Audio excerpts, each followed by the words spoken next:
Welcome in. If you haven't seen this movie, you probably shouldn't be here, but with that said, let's review Drive. Spoilers, obviously. Directed by Nicholas Winding Refn. This movie came out in 2011. It stars Ryan Gosling as the driver, Carey Mulligan as Irene, Bryan Cranston as Shannon, Albert Brooks as Bernie Rose, Oscar Isaac as Standard, and Ron Perlman plays Nino. Alright, so my first viewing of this movie, I did turn it off, but I also wasn't ready to receive this kind of filmmaking. Then in film school, when my sense of what's good and bad in film started to recalibrate itself, movies like Drive became a lot more appealing to me and even desired, like I sought these movies out like Drive. I went through the whole director's catalog. Starting when he was 24, he directed his first feature film at 24 in his own native tongue, Danish. We open on Drive with the driver on the phone. He's talking to a new client, we can tell, just before he picks up a new car from Shannon, played by who? Bryan Cranston, the mechanic. Ryan Gosling's character, he's a movie stunt driver that moonlights as a getaway driver for like robbers and thieves in the city. They have so many seconds between tripping the alarm and when the cops show up. They have to hide in the darkness from the helicopters and like be careful of other cops that might be looking out for them on the street. Driver has it all timed and mapped out so that they pull into the parking garage of a baseball stadium right as the game ends so they can get out of the car and blend in with the crowd. The title sequence is so unique because Driver literally just drives around the city as the credits roll on screen. But the music, the song that's playing, man, it's so good. I'll talk about the score towards the end of this, but it is one big takeaway from this movie. So this is a powerful and immediate introduction into Driver, how skilled, how calculated he is at his job. Then we see more of his personal life, which is lonely and quiet. Even on a movie set, he's secluded and he has to wear a mask as he doubles for the actor. Seems like he may just be going through the motions, executing both of his jobs at like this expert level and spending his life doing just those two things. Until he sees his next door neighbor, Irene, out at a grocery store, that he decides to step out of his normal routine and kind of catch himself off guard in doing that for a second. Helps her with her groceries, brings them inside for her. She has a young kid who takes a liking to Driver, and Irene seems to like him too. But these are two lonely people that have just met and are forming a connection or beginning one at least. It was important that the director include this scene between the two of them earlier on in the movie to establish Driver's softer, more tender side because of everything that happens later. Shannon represents Driver. Again, Bryan Cranston. I know it's a female name, but Shannon. And they find themselves dealing with Bernie Rose, played by Albert Brooks, who is mostly known as a comic or a comedian. He's done a lot of serious acting too, like Taxi Driver. But this, he plays a messed up bad guy. They're asking him for money, which is risky because clearly this guy is very dangerous. One of his henchmen, played by Ron Perlman, shows up for just a few minutes and they imply Nino did something to Bryan Cranston's character, to his leg. He goes, "Hey, how's the leg?" And Bryan Cranston's like, "I paid my debts." Showing that he's still loyal to them even despite their discipline. He probably owed them at some point. Driver and Bernie meet and they both state that their hands are dirty before they shake hands. You can take that at face value, but it also should be read into with deeper meaning. I'd argue that Driver's hands aren't nearly as dirty as Bernie's hands. They set up the potential dramatic threat in the next scene when Irene brings her son over to the mechanic, meaning that Irene and her son are now involved in the world, in the vicinity that Driver and Shannon are involved in with Bernie. It's tender, but it's like, oh, this could be a problem. Driver takes them on a field trip in this montage. They spend the whole day together. It's a heartwarming sequence that ends with this brief and very simple dialogue scene where Driver and Irene can't help but smile at each other in between the lines that they're saying. There's these long pauses where they just stare, they just look at each other, just smiling before they say the next line. They even hold hands that weekend, and me saying all of this doesn't really do it justice as to how it's shown. The romance that's blossoming between the two of them is given such uniquely specific attention. Bernie, shows up at the mechanic and he reminds Driver how much money they have invested in him to succeed at whatever they've hired him for. Driver is a man of few words, so when he does use words, he uses them to great effect. He doesn't waste time just rambling, over-explaining. He keeps it simple. So he takes each of Bernie's words, he takes to heart. We see Driver come to the conclusion that he really doesn't like this guy because of the words that he's using, and there might even be a threat involved somewhere in there. Like the outcome of this working relationship could be bad. That's what I read on Driver's face. Speaking of intensifying drama and increasing tensions, Standard, Oscar Isaac's character, is out of prison now.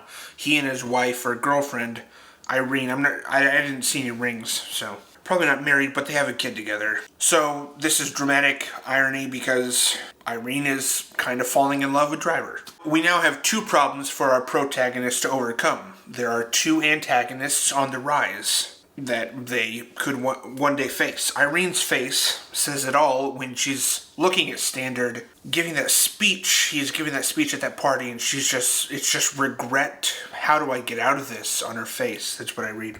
She escapes the party by talking to Driver outside in the hallway. Standard finds them and confronts Driver, even though everything he's saying is not outright aggressive or confrontational. He's civil the whole time, but his voice indicates that he's not okay with Driver's presence in Irene's life at all. He makes that point very clear without saying anything outright. Man. When Driver is at the diner and some dude who I think is a past client comes up to him and wants to talk about like this new job, Driver just says, "Shut your mouth or I'll kick your teeth in and do it for you."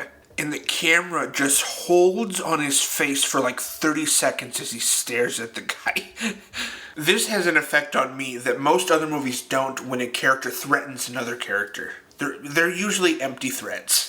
This threat made by Driver is 100% believable that he would back it up without breaking a sweat. He finds Standard beat up and attacked, so he inquires about it. It turns out that Standard is involved with people who want him to do a job and he's declining. Instead of asking any further questions about that situation, Driver goes outside and he asks the kid, "Are you okay? Do you need water?" And he finds that one of the men who attacked Standard gave his son a bullet, handed his son a bullet as a message. These people are obviously coming back to attack and hurt the family even more. Standard and Irene, they have Driver over for dinner. He's kind of there to protect them, I think. And Standard starts telling the kid how he and Irene met.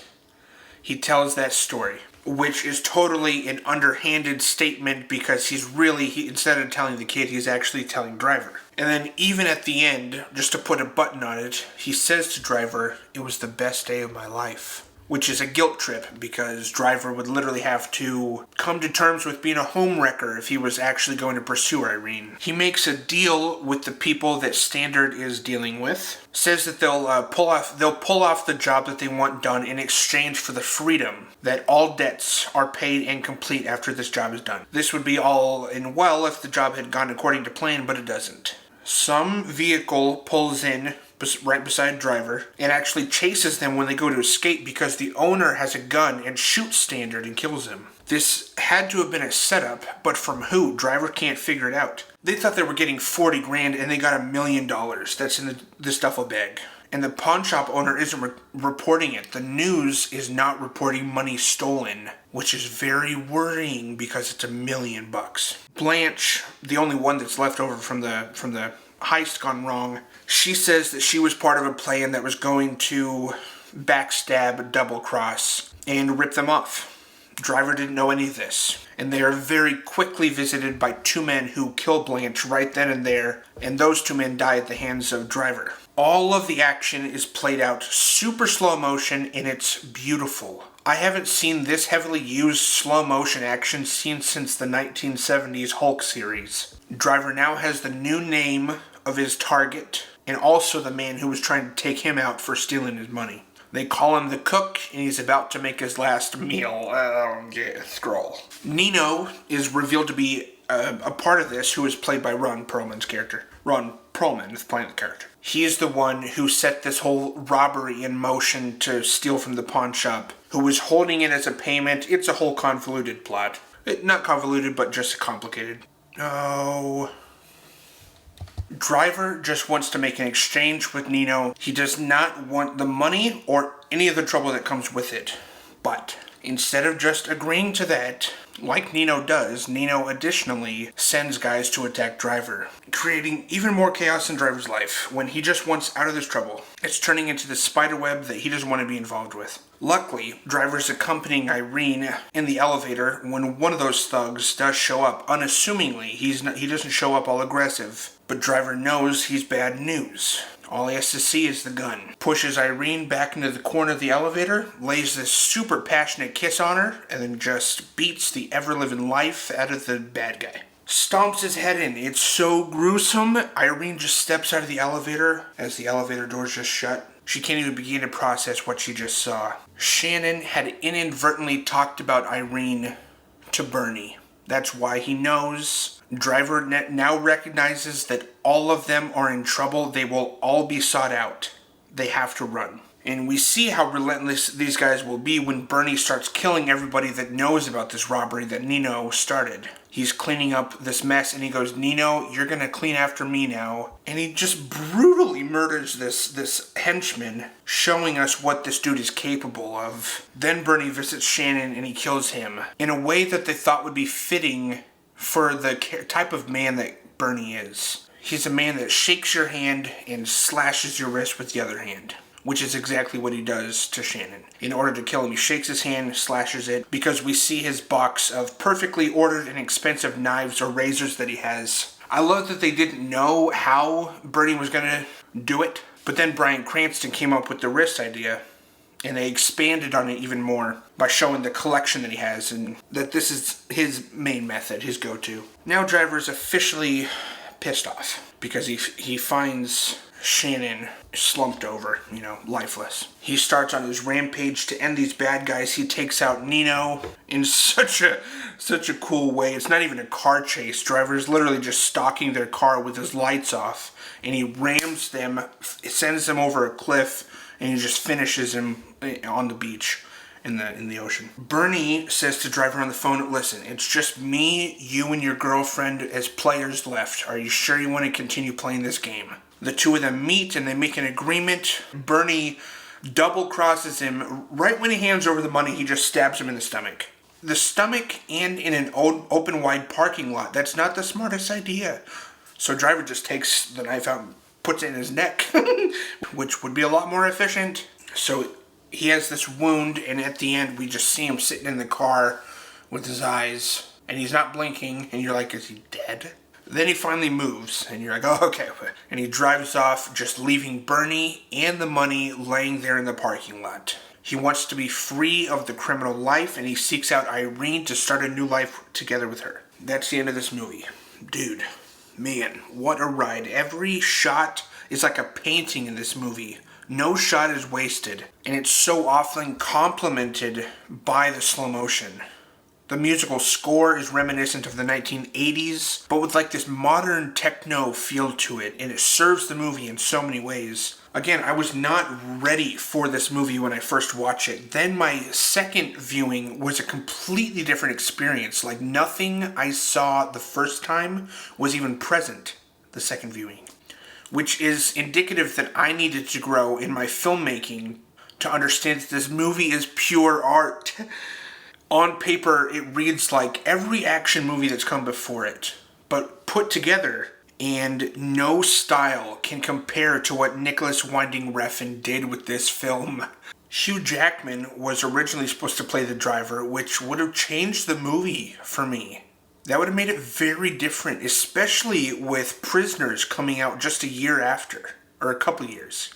And there's some parallels that can be drawn in the characters there. Being like a very powerful alpha male that will do anything to protect anybody that's close to him, which for Driver was not that many people.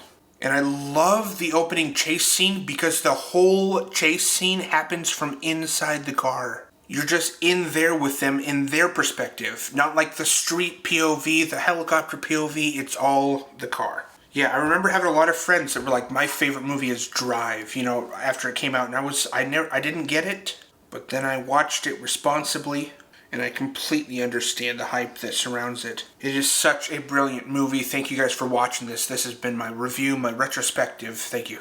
Peace.